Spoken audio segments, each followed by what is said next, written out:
I get a what now? I might have to plead the fifth. That's fine. I love this guy. So sorry. I'm Grady Moorhead. Grady? Yeah, Grady Moorhead, head softball coach here at Mesa Community College.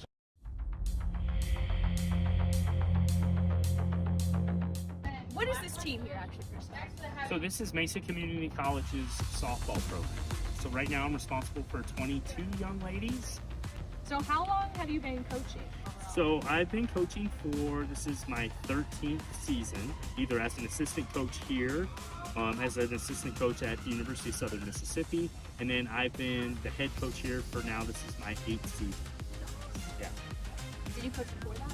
No, so this was kind of me getting into my coaching. Actually, I started here right after I was a student here and a student at Arizona State. I came here as an assistant. Oh, okay. Yeah. That's really cool. And that was 13 years ago, which is crazy. That would be, I'm sure. Yeah. It's like half my age. Time flies by. Hey, what makes you different than other people, than other coaches? Well, I would hope that I would have enthusiasm. I think that that's something that I try to bring to anything that I'm doing every single day, especially when it comes to coaching. As much as we're out here, we're going to practice like almost 200 times out of the year. We're going to have a different 200 different practice sessions. So as much as that could be repetitive, we want to be enthusiastic each and every day, and I feel like that starts with the head coach. So I try to bring out that every single day.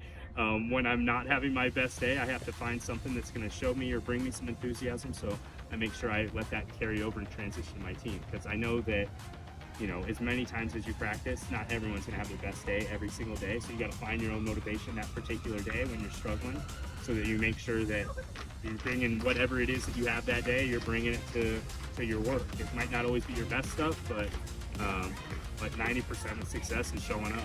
Well, I feel like you got to at least be there, you got to be enthusiastic, and everything else should take care of itself. Literally so true. I had a coach and he was literally like, I did track. So, but I just remember one day it was right after a meet, so we were just kind of like hanging out for just a day or so. And he sat us down on the field and told us like all his stupid, crazy running stories. And he's just so enthusiastic. He's funny.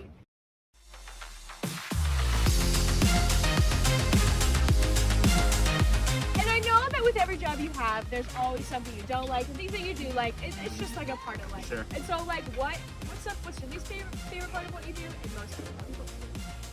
I would say least favorite part, which ironically enough I don't have to do this year, would be always driving the vans. We would have to drive 13 passenger vans, the coaching staff, at least to our conference opponents. I just feel it's stressful being responsible for at least, you know, half of your team, and then your assistant coach is in charge of the other half. So just driving a bunch of, you know, crazy screaming girls listening to the music was definitely my least favorite part of my job. Favorite part of my job is just anything that has to do with softball, being out here and practicing. Granted, there's a lot more that goes into it, so all your administrative type work in the office and recruiting and fundraising, all those things are fun, sure, but what I love is just the actual practice portion. So it'd be actual game application stuff that you're practice on that's going to apply to the game. I love all of that stuff. So you think a softball coach, that's all they do, but there's more that goes into your job. This is a year-long job for me, so it's 365. A lot of the time I'm recruiting, a lot of the time I'm fundraising or doing stuff in the office or making schedules or things like that. So I would probably say half of my time is actually out here on the field coaching and doing something softball related, and I love anything that is pertaining to the game and coaching. I love that. No, that's honestly so true. Like that's why I would struggle being a coach, is just because of or teacher. I feel like it kind of is connected to teacher, because I wanted to be a teacher for a while, and then I was like, I don't know, because it just takes up your whole life, which could be good and bad. Right. Totally good and bad. I wanted to get into coaching however many years ago, 13, 15 years ago is when I decided I was going to get into coaching. And I thought back then, if I'm a coach, I won't have to stare at a computer screen. I won't have to do anything computer related. As we all know, that went out the window.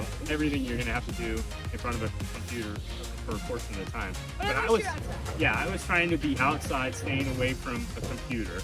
And that's basically one of the reasons why I got into coaching. I love that. Yeah. I think that's fine. Yeah.